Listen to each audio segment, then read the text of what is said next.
khẩu trang y tế bằng giấy. Vừa tiết kiệm mà vừa đẹp nữa nè. Nguyên liệu để làm khẩu trang rất là đơn giản nhé. Đầu tiên là một bịch khăn giấy, các bạn nhớ mua loại dày nha.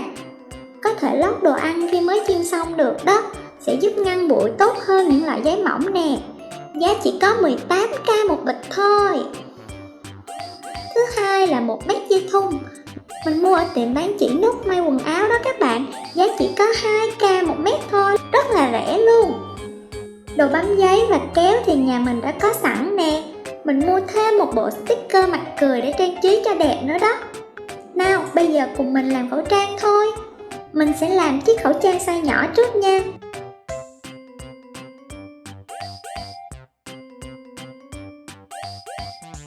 Làm size nhỏ thì mình chỉ cần một miếng thôi nè.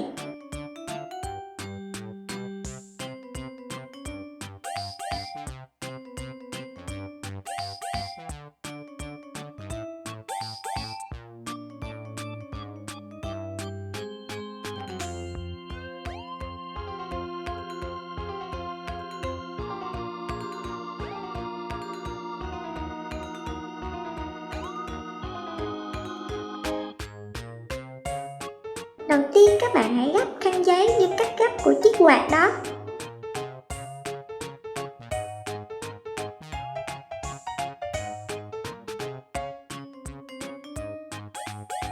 Gấp qua gấp lại như thế này nè.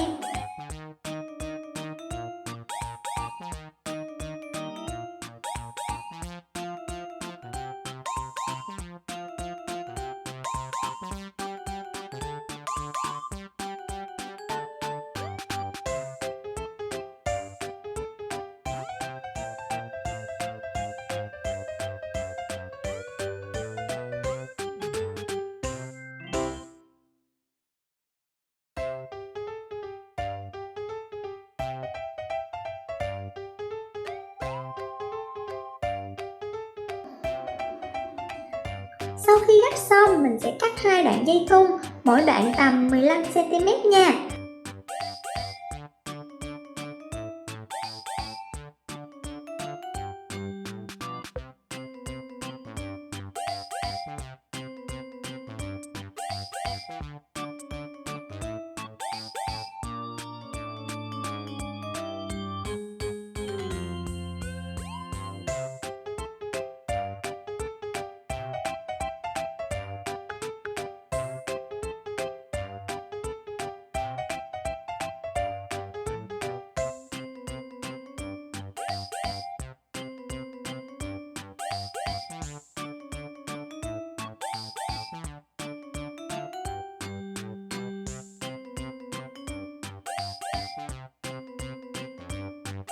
Sau đó cột từng cọng lại như vậy nè.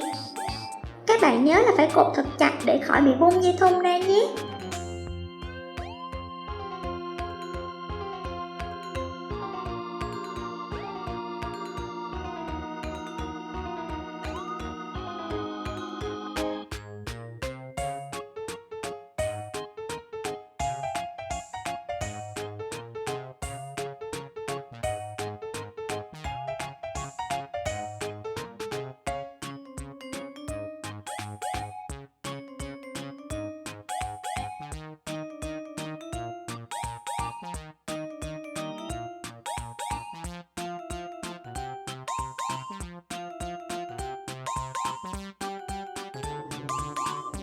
Tiếp theo mình cầm miếng khăn giấy để gấp lên, để sợi dây thun rồi gấp giấy lại giữa đoạn dây thun như thế này.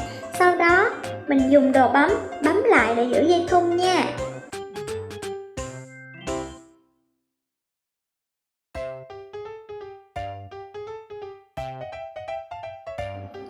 Mình làm tương tự ở đầu bên kia của khăn giấy nhé.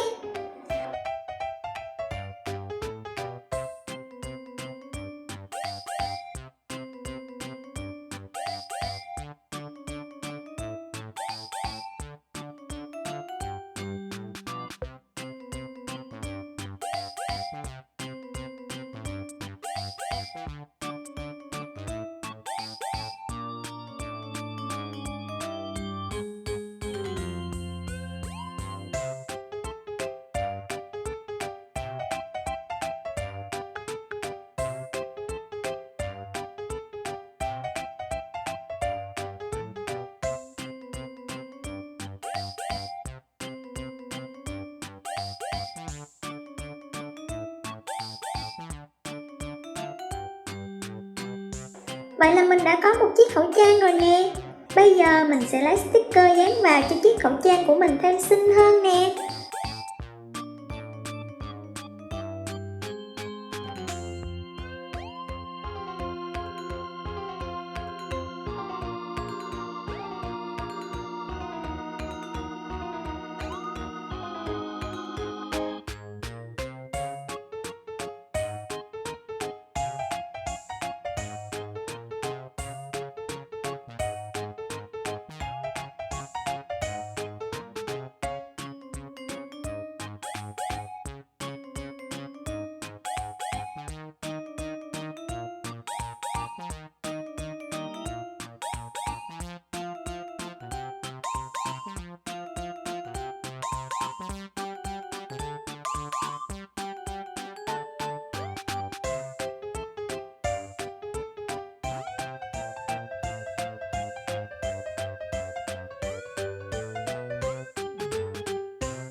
Xong rồi, giờ mình sẽ tiếp tục làm một chiếc khẩu trang size lớn hơn nha. Với khẩu trang size lớn mình sẽ dùng 2 chiếc khăn giấy.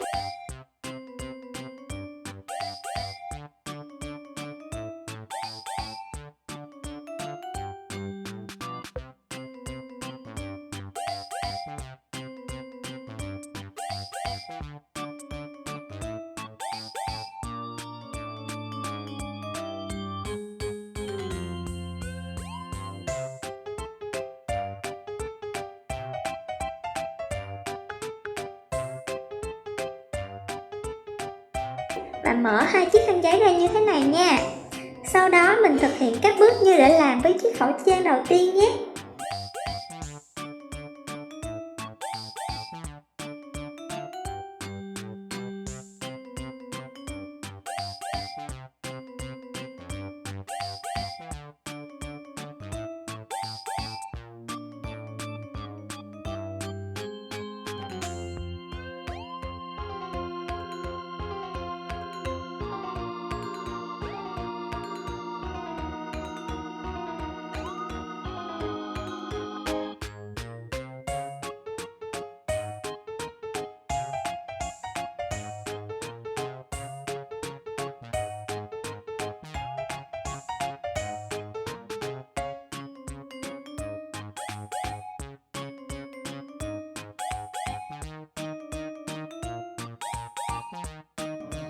Dây thun mình sẽ cắt đoạn dài khoảng 20 cm nhé các bạn.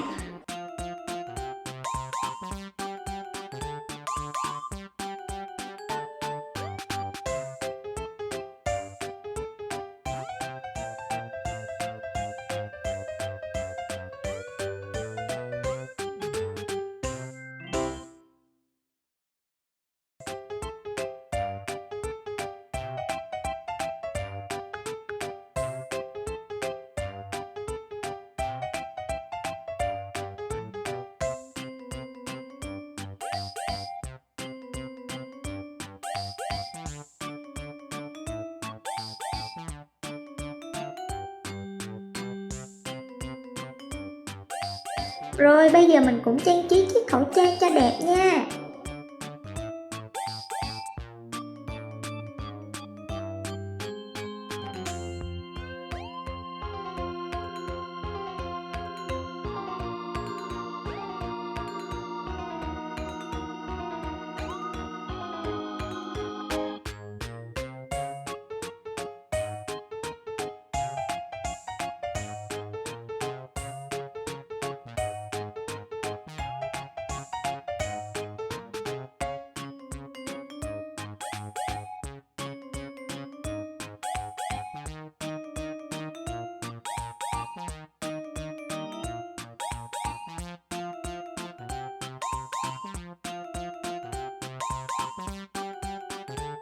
Wow, giờ thì mình đã hoàn thành xong 2 chiếc khẩu trang vừa xinh, vừa dễ làm mà còn bảo vệ sức khỏe nữa đó. Các bạn hãy thử làm giống mình xem có được không nha, rất là dễ luôn đó. Chúc các bạn thành công, chào tạm biệt các bạn. Hẹn gặp lại các bạn ở video sau nha.